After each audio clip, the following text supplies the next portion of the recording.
না, এই যে জুলাই যোদ্ধা, এই যে সুরভি নামে এক মেয়েকে আপনার করা হলো, মেহেদি নামে একজনকে আপনার গ্রেপ্তার করা হলো। গতকালকে আমি বাংলা ভিশনের নিউজে দেখলাম,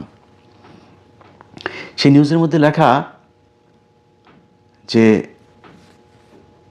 ওই এক জুলাই যোদ্ধা, তাকে খুঁজে পাওয়া যাচ্ছে, নিখোঁজ জুলাই যোদ্ধাকে পাওয়া গেল মাদক নিরাময় কেন্দ্রে। তো আমার কিউরিওসিটি জাগলো যে আসলে ঘটনাটা কি হয়েছে এখানে।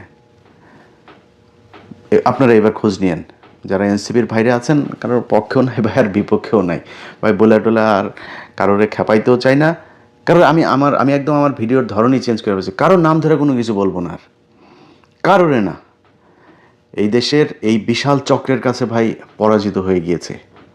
এদেরকে আপনি যদি নাকি সমীহ করে না চলেন, এদের বিরুদ্ধে সরাসরি কথা বলবেন, আপনার কোনো অভিযোগ আছে এদের বিরুদ্ধে, সেটা আপনি প্রচার করবেন, প্রকাশ করবেন, সংবাদ করবেন, যাই করেন, এটার জন্য আপনাকে পে করতে হবে।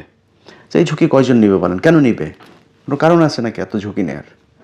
যদি ঝুঁকি নেওয়া কাজ হইতো, এই দেশে মানুষ জীবন দিতে পারে, জীবন দিয়ে দেখিয়েছে।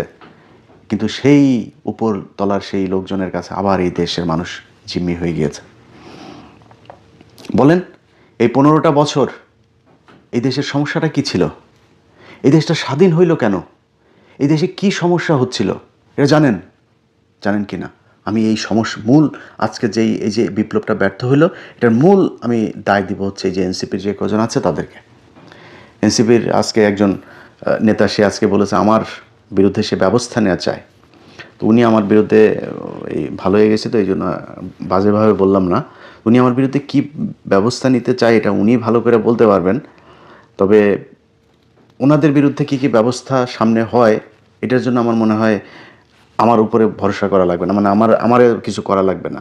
এমনি আপনারা দেখবেন অনেক ব্যবস্থা আপনাদের বিরুদ্ধে নেওয়া হচ্ছে।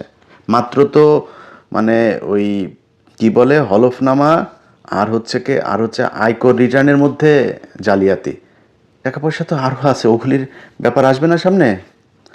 পাগলের মতো ঘুরতে থাকবেন, এই চরকার মতো ঘুরবেন পাগল হয়ে।